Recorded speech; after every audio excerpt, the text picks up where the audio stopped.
এখনই ইংরেজি শেখার উপযুক্ত সময়, এখনই রওনা দেওয়ার উপযুক্ত সময়। দেখো প্রত্যেকটা বাংলা এক্সপ্রেশনে আমরা দেখতে পাচ্ছি উপযুক্ত সময়।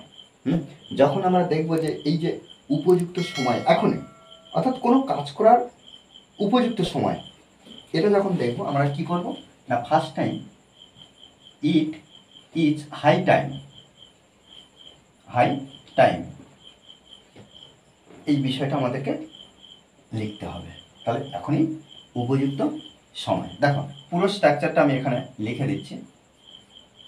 ইট ইজ হাই টাইম, এখনই উপযুক্ত সময়, এর জন্য আমরা এটা ব্যবহার করব। তারপরে আমরা বাক্যের মধ্যে যে সাবজেক্ট পাবো, অর্থাৎ কর্তা যাকে পাবো, সেটা কি করব, ইট ইজ হাই টাইমের পরে লিখব। তারপরে কি করব, V2 অর্থাৎ যে ভার্বটা খুঁজে পাবো সেই ভার্বটা কি করব, V2 এ অর্থাৎ পাস্ট ফর্মে লিখব। তারপরে কি, আদার্স ওয়ান্ট। ওকে, দেখো এইভাবে প্রত্যেকটা বাক্য আমাদেরকে ট্রান্সলেট করতে হবে। জাস্ট আমাদেরকে একটু বুঝে নিতে হবে বিষয়গুলো কীভাবে ট্রান্সলেট করতে হবে। এবার এই ধরনের যত বাক্য আসবে আমরা নিজেরাও তৈরি করতে পারবো। তাহলে এখনই আমার ইংরেজিতে কথা বলা উপযুক্ত সময়। তাহলে এখানে আমরা লিখতে পারি কি, it is high time. It is high time. তারপরে কি, সাবজেক্ট আমার, আই। এই যে কথা বলা, এই যে কথা বলা ইংরেজিতে দেখো স্পিক মানে কথা বলা। তারপরে কি, টক মানে কথা বলা। এক্ষেত্রে আমরা কোনটা ব্যবহার করব, এক্ষেত্রে আমরা স্পিক ব্যবহার করব। অর্থাৎ স্পিক থেকে যেহেতু V2, তাহলে স্পিক থেকে স্পোক, স্পোক এটা V2। আর কোনো ভাষার ক্ষেত্রে, ভাষা ব্যবহারের ক্ষেত্রে আমরা কি করব না, স্পিক ব্যবহার করব। স্পিক যেহেতু এখানে পাস্ট টেন্সে আমরা লিখব, তাই স্পোক। তারপর কি, ইংরেজিতে ইংলিশ। ওকে, তারপর কি, এখনই আমাদের ক্রিকেট খেলার উপযুক্ত সময়। It is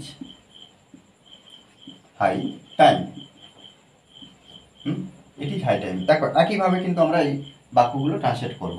it is high time, okay, আমাদের ক্রিকেট খেলার উপযুক্ত সময়। তাহলে তাহলে এখনই উপযুক্ত সময় হয়ে গেল। কি উপযুক্ত সময় কোনটা, কি করার না, ক্রিকেট খেলার। তাহলে এখানে সাবজেক্ট আমরা বসাবো উই, খেলার পাস্ট টেন্স অর্থাৎ played, played. We played cricket. Okay, এখনই আমাদের ইংরেজি শেখার উপযুক্ত সময়। তাহলে কি, এখানে আমরা একইভাবে লিখে দেবো, it is high time. It is high time, এখনই উপযুক্ত সময়। কি করা, ইংরেজি শেখা। কাদের, আমাদের। Subject we, we learned, learned.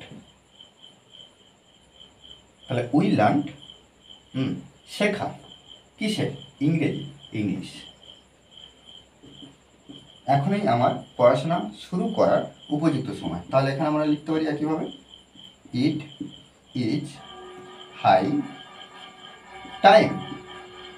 It is high time, এখনই উপযুক্ত সময় কিসে না, পড়াশোনা শুরু করা। তাহলে কার, আমার।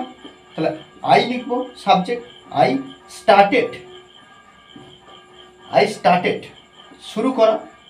এখানে যেহেতু আমরা V2 লিখছি, তাহলে স্টার্টেড, আই স্টার্টেড কি, পড়াশোনা, স্টাডি। ওকে, দেখো এইভাবে কিন্তু প্রত্যেকটা বাক্য আমাদের সুন্দরভাবে ট্রান্সলেট করতে হবে। আমাদের কিন্তু প্রত্যেকটা এক্সপ্রেশন আলাদা আলাদাভাবে যে ইংলিশ স্ট্রাকচারটা, সেটা কিন্তু আমাদেরকে বুঝে নিতে হবে, তবে কিন্তু আমাদের ইংলিশ ইমপ্রুভ হবে। ওকে, আর এই ক্লাসটি যদি ভালো লাগে অবশ্যই লাইক কমেন্ট শেয়ার। আর যারা এখনো পর্যন্ত এই চ্যানেলটি সাবস্ক্রাইব করেনি তারা অবশ্যই চ্যানেলটি সাবস্ক্রাইব করে পাশে থাকবেন।